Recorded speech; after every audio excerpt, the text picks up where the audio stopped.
So good afternoon students. शुरुआत करने जा रहे हैं हम लोग आप लोगों का सेल बायोलॉजी। ठीक है, शुरुआत करते हैं हम लोग। तो चलिए शुरू करते हैं हिस्ट्री ऑफ सेल से।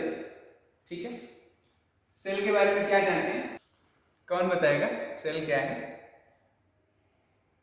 Cell is the structural and functional unit of of life. an organism. ठीक है,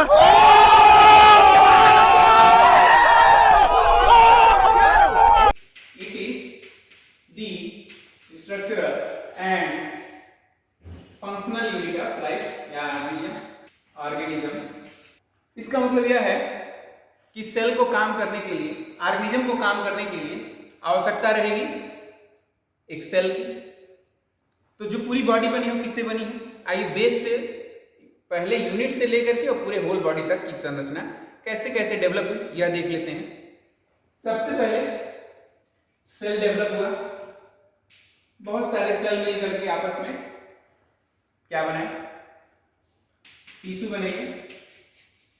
बहुत सारे आपस में टिश्यू मिल करके क्या बनाएंगे? Organ system. ऑर्गन या ऑर्गन सिस्टम। ऑर्गन जब प्रॉपरली वर्क करते हैं सिंक्रोनाइज वे में तो पूरी बॉडी का निर्माण होता है। सेल, टिश्यू, ऑर्गन और बॉडी में डेवलप होते हैं। आइए थोड़ी हिस्ट्री में चलते हैं, हिस्ट्री की बात करें। Who is the discoverer of cell? आज आप लोग प्रॉपर रिस्पॉन्ड करिए क्योंकि ये तो 12th से भी पढ़ते आते हैं ना हम लोग। सेल के डिस्कवरर थे रॉबर्ट हुक जी। 1665 में लंदन में खोज किया था इन्होंने। क्या किया था इन्होंने? कॉर्क को लिया, क्वेरकस सुगर प्लांट के वुड है जो जिसे कार्क कहते हैं, उस कार्क को लिया, उसके 3 स्लाइसेस काटे। 3 स्लाइसेस काटा तो कुछ इस तरह की संरचनाएं उनको दिखाई दी। स्टूडेंट्स, बहुत ही इंपॉर्टेंट टॉपिक है ये हिस्ट्री से भी, और जो ओवरऑल सेल साइकिल और सेल बायोलॉजी जो हम लोग पढ़ रहे हैं, वेरी वेरी इंपॉर्टेंट टॉपिक। न सिर्फ बीएससी बल्कि कंपटीशन पॉइंट ऑफ व्यू से भी, जो लोग एमएससी वगैरह की तैयारी करना चाहते हैं, जो लोग कंपटीशन की तैयारी करना चाहते हैं, सेल बायोलॉजी को बिना पढ़े पास नहीं हो पाएंगे। तो यह आवश्यक है कि इसका विशेष ध्यान दें। रॉबर्ट हुक 1665 में लंदन में उन्होंने कार्क, क्वेरकस सुगर प्लांट की लकड़ी है कार्क के 3 स्लाइसेस काटे। इन 3 स्लाइसेस में इस तरह की संरचना देखा, इन्होंने इसका नाम दे दिया सेल। एक्चुअली उनके अनुसार सेल का जो मतलब होता है वह है कंपार्टमेंट। उनके अनुसार सेल का जो मतलब था वह था कंपार्टमेंट। ठीक है, क्योंकि वो लैटिन नाम दिए, लैटिन भाषा में नाम दिया था उन्होंने। तो जो सेल शब्द है इसका मतलब होता है चैम्बर। चैम्बर लैटिन भाषा में सेल का मतलब होता है चैम्बर यानी कि कंपार्टमेंट। तो कंपार्टमेंट से उनका अभिप्राय था कि यह कंपार्टमेंट खाली है। सेल रॉबर्ट हुक ने जिसको सेल नाम दिया, क्योंकि वह सभी डेड सेल्स थी, इसीलिए उनको कोई सेल आरएनए, कोई न्यूक्लियस दिखाई नहीं दिया, उन्होंने नाम दे दिया सेल। वास्तव में ऐसा होता है क्या? वास्तव में सेल के अंदर क्या क्या चीजें पाई जाती है जरा बता दीजिए। अगर हम यूकैरियोटिक सेल्स की बात करें तो पहला न्यूक्लियस, दूसरा साइटोप्लाज्म, सेल आरएनए, चाहे क्लोरोप्लास्ट हो, endoplasmic reticulum, Golgi body, mitochondria, चीजें पाई जाती हैं। ऐसा कुछ उनको दिखा नहीं, फिर उन्होंने सेल नाम दे दिया। और सेल का मतलब होता है चैम्बर, एम्प्टी चैम्बर। इसका मतलब यह है कि जो आज तक सेल नाम चला आ रहा है वह क्या है? एक मिसनॉमियर है। क्या है? मिसनॉमियर है। होना ऐसा नहीं चाहिए। क्यों? क्योंकि जो सेल शब्द है वह तो एम्प्टी चैम्बर के लिए दिया गया है। बच्चों याद रखिएगा, पुराने लोग जब आपसे इंटरव्यू में पूछेंगे या प्रैक्टिकल में पूछेंगे तो बताएंगे कि क्या सेल एक मिसनॉमियर है? अगर आप हाँ कहेंगे तो फंसेंगे, अगर यह नहीं बता पाए तो जरूर बताइएगा yes sir, cell is a misnomer because cell का जो लैटिन नाम है उसका मतलब होता है सेलुला। सेलुला मतलब होता है चैम्बर, जो कि एम्प्टी चैम्बर की बात करता है। तो ऐसा क्यों हुआ? ऐसा इसलिए हुआ कि रॉबर्ट हुक ने जिसको देखा था वह डेड सेल्स थी, और डेड सेल्स के अंदर किसी तरह का ऑर्गेनेल उन्हें नहीं दिखा, कोई ऑर्गेनेल नहीं दिखा उन्हें। न्यूक्लियस, न्यूक्लियोलस, इस तरह की कोई संरचना, गोल्गी बॉडी, एंडोप्लाज्मिक रेटिकुलम नहीं पाई गई। ठीक है बच्चों, यहां तक समझ में आया आपको? Yes, sir. क्यों भाई नैन्सी, कहाँ हो? सुनाई दे रहा है? Yes, sir. अभी वॉइस आ रही है, पहले नहीं आई थी सर। वो प्लांट का नेम पूछ रही थी मैं, आपने क्या बोला था? क्वेरकस सुबर, क्वेरकस सुबर, आप इसी यही एक प्लांट नाम दिया है क्वेरकस सुबर। मैं लिख देता हूँ बच्चों क्वेरकस, क्वेरकस हाँ सर। सुबर, क्वेरकस सुबर लिखा है, क्या ये सही लिखा हुआ है? नो इट्स रॉन्ग, क्यों? क्योंकि इसके नीचे अंडरलाइन नहीं है। बाइनोमियल सिस्टम ऑफ क्लासिफिकेशन क्या कहता है? Every botanical name should be underlined, ठीक है।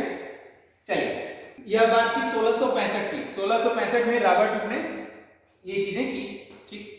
अब ठीक 10 साल बाद 1775 में एंटोनी वान ल्यूवेनहॉक ने, ये एक व्यापारी थे, he is not a scientist, ठीक है, व्यापारी है, डच है। उन्होंने छोटे छोटे ग्लासेस को, टाइनी ग्लासेस को जोड़ करके एक लेंस बनाया। तो जो पहला लेंस तैयार हुआ वो इन्होंने तैयार किया, इन्होंने ही तैयार किया। लेंस को असेंबल किया और अपने दांत से मैल निकाला। कभी आप दांत से मैल निकालेंगे? साइंस के विद्यार्थी और दांत से मैल नहीं निकाला आप लोगों ने?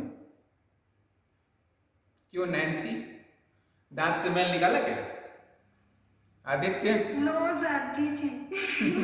आदित्य, ब्रश से निकल जाता है।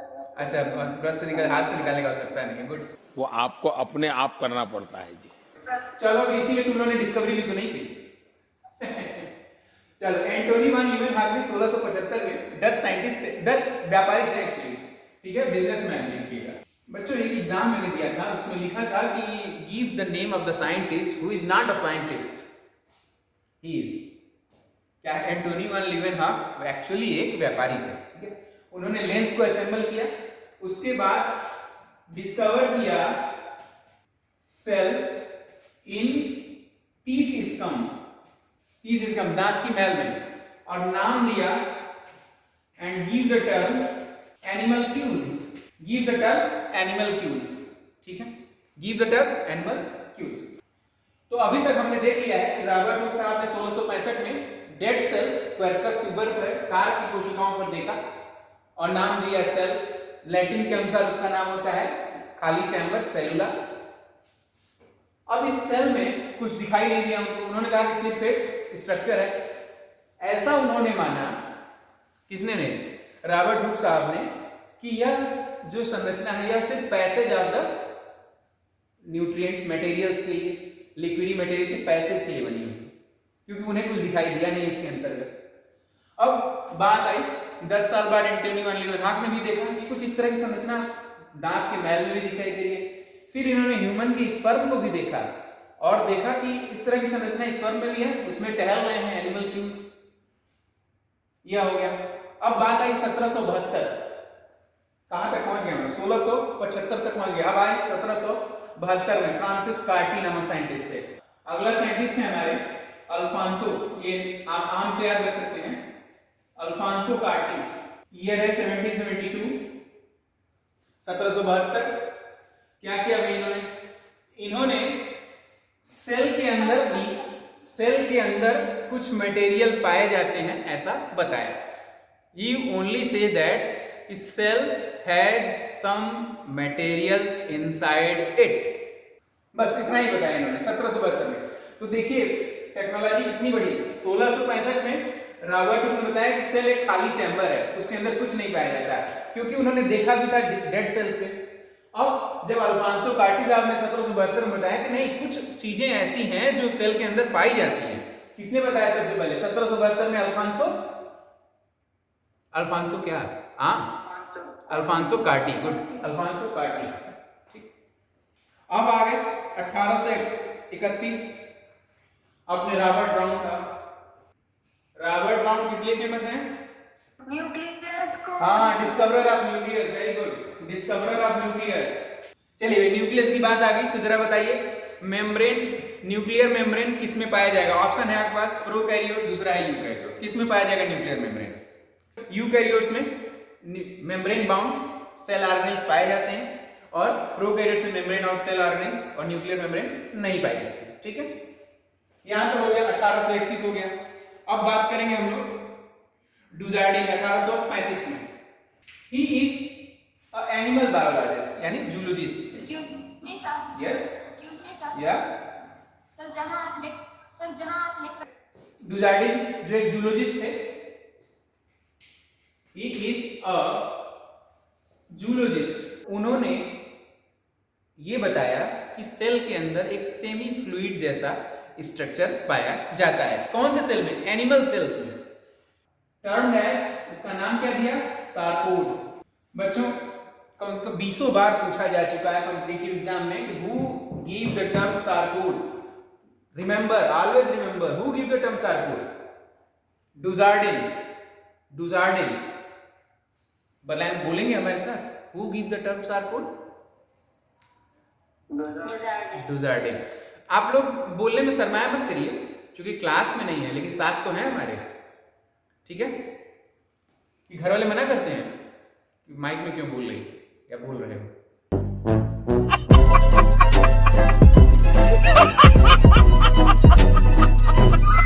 ऐसा ना हो तो जरूर बोला करिए, ठीक है? डुजार्डिन 1835 जूलॉजिस्ट थे, इसलिए एनिमल सेल को ध्यान में रखा उन्होंने, और उसमें देखा कि एक semi fluid structure, semi fluid liquid पाया जाता है जिसका नाम उन्होंने सारकोड दे दिया। अब आते हैं पुरकिंजे पर। देखिए 5 साल के बाद 1840 में ही इज अ बॉटनिस्ट, तो उन्होंने देखा कि कुछ लिक्विडी सेल्स पाए जाते हैं और उसका नाम उन्होंने प्रोटोप्लाज्म रखा। 1840 में Johannes पुरकिंजे also discovered semi fluid structure and give the name protoplasm। तो बात चल गई सेल के अंदर, हम लोग प्रोटोप्लाज्म तक पहुंच गए। अब एक सेल न्यूक्लियस की खोज किसने की थी? रॉबर्ट ब्राउन ने। अच्छा, एंडोप्लाज्मिक रेटिकुलम की खोज किसने की थी? Reticulum discovered by Purkinje? No, K.R. Porter. Okay, Porter, ठीक है? Discover by K Porter. Note कर लीजिए बच्चों, सारकोड नाम किन्होंने दिया? डुजार्डिन। बच्चों ये याद रखने की चीज है, जरूर पूछता है कंपटीशन में, अंदर से अगर कहीं क्वेश्चन पूछ दिया, आजकल तो जरूर ही पूछ रहा है। मैं परसों एग्जाम देने गया था तो उसमें पूछा था कुछ क्वेश्चंस, सेल बायोलॉजी से भी अंदर से क्वेश्चन पूछे जा रहे हैं। तो आप लोग अल्फांसो गार्डी 1772 में क्या दिए थे कि कुछ लिविंग मटेरियल या कुछ मटेरियल पाया जाता है सेल के अंदर, लेकिन खाली किसने बताया था? खाली बताया था रॉबर्ट हुक ने कि सेल जो है खाली थी। ऐसा क्यों उन्होंने कहा? क्योंकि उन्होंने डेड सेल ली थी जिसके अंतर्गत कोई साइटोप्लाज्म, प्रोटोप्लाज्म नहीं पाया गया। ठीक, अच्छा एक डिफरेंस बताइए, साइटोप्लाज्म और प्रोटोप्लाज्म में क्या डिफरेंस है? सर मैं ये कहना चाहती हूँ कि जो यूकैरियोट सेल है उसमें मेम्ब्रेन बाउंड न्यूक्लियस और उसमें जो न्यूक्लियस है उसमें मेम्ब्रेन होता है, इसलिए वो साइटोप्लाज्म से एक डिफरेंशिएशन क्रिएट करता है। ओके, हम समझ गए। आप क्या करें, आप कहना ये चाह रही हैं कि प्रोटोप्लाज्म, मैं इसको अगर फार्मूला से लिखूं तो साइटोप्लाज्म प्लस न्यूक्लियस, यही कहना चाह रही हैं? प्रोटोप्लाज्म साइटोप्लाज्म और न्यूक्लियस से मिलकर के बना होता है। अब इस साइटोप्लाज्म में क्या क्या आ जाएगा? सेल ऑर्गेनेल्स आ जाएंगे, आ जाएंगे ना? एंजाइम्स आ जाएंगे, डीएनए, आरएनए, कार्बोहाइड्रेट, लिपिड, सब कुछ इसमें आ जाएगा। ठीक है, बहुत ध्यान दीजिएगा बच्चों, protoplasm is equal to cytoplasm plus nucleus. ठीक, अब इस साइटोप्लाज्म के अंतर्गत क्या क्या आ जाता है? Cell organelles, enzymes, protein, hormone, lipid, carbohydrate, सब कुछ इसके अंतर्गत आ जाता है। ठीक है, यह बहुत बेसिक अंतर है बच्चों, इसको जानना चाहिए। अक्सर कॉम्पिटिटिव एग्जाम में, माइक बंद कर दीजिए, बेसिक अंतर हमें जानना चाहिए। कॉम्पिटिटिव एग्जामिनेशंस में अक्सर एग्जामिनर भी पूछते हैं, और कॉन्सेप्ट क्लियर रहेगा तो आगे पढ़ने में भी आपको अच्छा लगेगा। ठीक है, आज के लिए बस इतना ही।